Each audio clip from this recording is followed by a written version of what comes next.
आपका। सर, अभी अगर दोपहर 3 बजे तक का वोटिंग परसेंटेज आपसे समझने की कोशिश करूं सर, इसी से शुरुआत करते हुए, अभी बंगाल के अंदर सर 78% वोटिंग परसेंटेज 3 बजे तक का दिख रहा है। उधर तमिलनाडु में 70% वोटिंग परसेंटेज अभी नजर आ रहा है दोपहर 3 बजे तक का।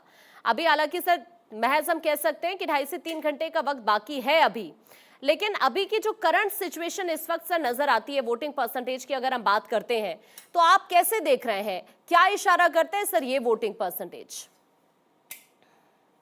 देखिए, अब मेरी आवाज आ रही है आपको? हाँ जी सर।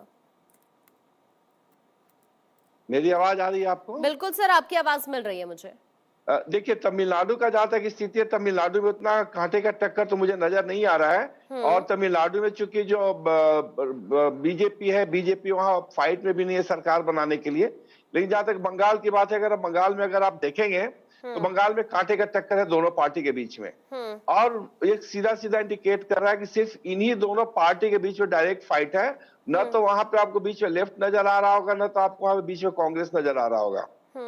तो वहां पे एक सबसे बड़ी चीज है कि जब कांटे की जब लड़ाई होती है, सीधा 1 to 1 back to back fight है दोनों पार्टी के बीच में।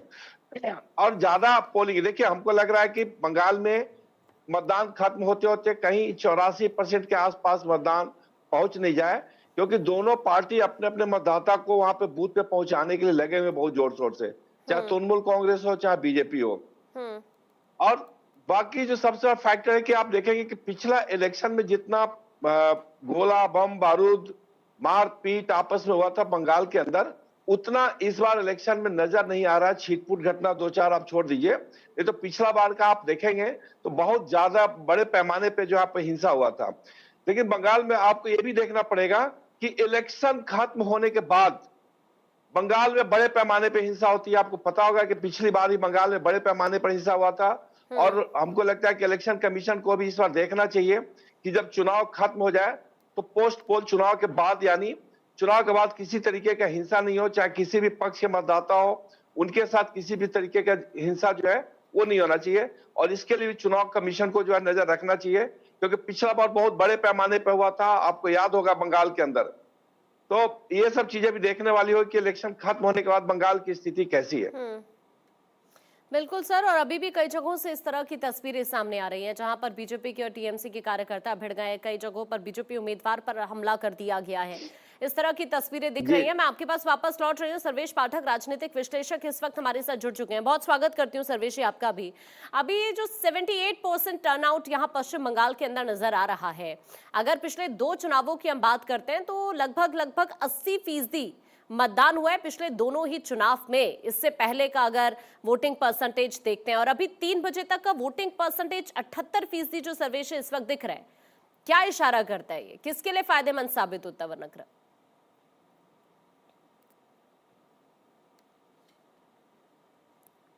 देखिए, बंगाल में ममता बनर्जी को कांटे की टक्कर का सामना करना पड़ रहा है। 2016 उसके बाद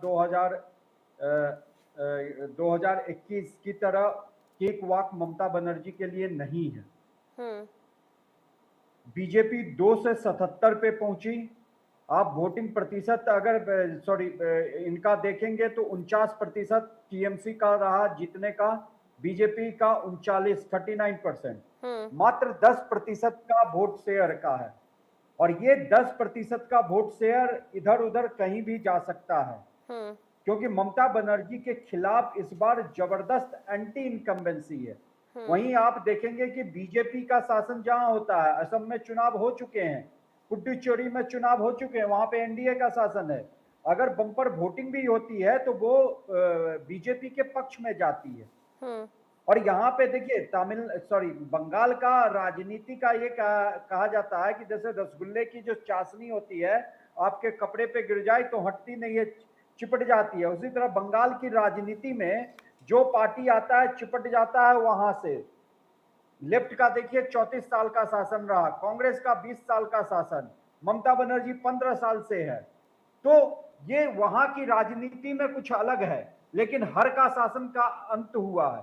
लेफ्ट के 34 साल का खात्मा ममता बनर्जी ने किया, कांग्रेस का खात्मा लेफ्ट ने किया, और यहाँ पे ममता बनर्जी का खात्मा बीजेपी करेगी। और ये इस बार, पिछली बार वो चूक गए थे, क्योंकि बहुत सारे जो चीज थे वो कहीं ना कहीं वो जो वो पैर तोड़ के वो एक झूठ मूठ का दिखावा जो ममता बनर्जी की थी उससे सहानुभूति वोट बटोर ली थी। लेकिन जिस तरीके से वहां पे महिलाओं पे अत्याचार हो रहा है, खास के हिंदुओं पे अत्याचार जो हो रहा है और मुस्लिम तुष्टिकरण में जो ममता बनर्जी व्यतीत है, इसका वहां के आम जनमानुस जो भले मानुस बोलते हैं वहां पे, उन पे गहरा प्रभाव पड़ा है। पहले वो नहीं चाहते थे, लेकिन इस बार उनके सामने करो या मरो की स्थिति है। अगर वो वोट बीजेपी को नहीं देंगे तो फिर उनकी स्थिति नरक हो जाएगी। अभी मुर्शिदाबाद में आपने देखा था, आप ही के चैनल पे मैं पहले शिफ्ट में था, वहां पे किस तरीके से घटना हुई। बीजेपी का एक कैंडिडेट अपने बॉडीगार्ड के साथ है, फिर भी उसके साथ मारपिटाई हो रही है।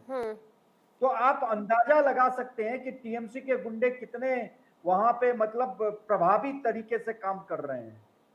तो सर लग रहा है कि इस बार बीजेपी सरप्राइज दे सकती है सीटों को लेकर पश्चिम बंगाल के अंदर। जी हाँ, इसमें आज का जो आप देखेंगे तो ममता बनर्जी का अगर आप देखा जाए 2022 का चुनाव देखिए, 6 ऐसे डिस्ट्रिक्ट हैं जो मुस्लिम बहुल डिस्ट्रिक्ट हैं और बंगाल में उस जगह से ममता बनर्जी पूरे के पूरे 118 सीट जीत के आती है। 100 ऐसे सीट है जो मुस्लिम बहुल सीट है और वहां पे मुस्लिम मतदाता जो है डिसाइडिंग फैक्टर होता है। तो यहाँ पे जिस तरफ ये वोट जाता है, लेफ्ट के पास वोट था, लेफ्ट से सिमट के ममता के पास आया, तो ममता की तीसरी सरकार 3 टर्म में सरकार रही है। यहाँ पे बीजेपी को मुस्लिम वोट अगर 2022 में हम देखते हैं तो 5%, 7% ऐसे मिला है। तो ये सबसे बड़ी फैक्टर है कि वो जो हिंदुओं पे जो बीजेपी अपना वो मतवा समाज हो या दूसरे पे जो अपना ये कर रही है, वो पूरा का पूरा अगर जन समर्थन इस बार ऐसा कहा जाता है, क्योंकि मैं तो ग्राउंड पे हूं नहीं, तो मुझे कुछ पता नहीं है, जैसे कि समाचार पत्रों से लेके और बड़े-बड़े और ये बहुत इंपॉर्टेंट फैक्टर है, क्योंकि सर अगर यहाँ मुस्लिम वोटर्स की भी हम बात करते हैं तो इनकी संख्या भी 25% से ऊपर इस वक्त यहाँ पर है और इनकी भूमिका भी इस चुनाव में देखिए ना, मुर्शिदाबाद में 66% मुसलमान है, 33% हिंदू है। जो हुमायूं कबीर और वो ममता बनर्जी के समर्थकों में वहां पे लड़ाई चल रही थी, तो वहां पे डिसाइडिंग फैक्टर हो सकता है अगर मुस्लिम वोट अगर वो हो। लेकिन मुसलमानों में एक वो है, एकता ये होती है कि वो ये देखते हैं, उनको मस्जिद से ये नोटिस मिलता है कि भैया जो बीजेपी को हरा रहा है उस पार्टी को आप वोट दो। तो ये जरूरी नहीं है कि हुमायूं कबीर वहां से जीतता आ रहा है, लेकिन वो टीएमसी से जीतता था, तो वो फिर से जीत ले।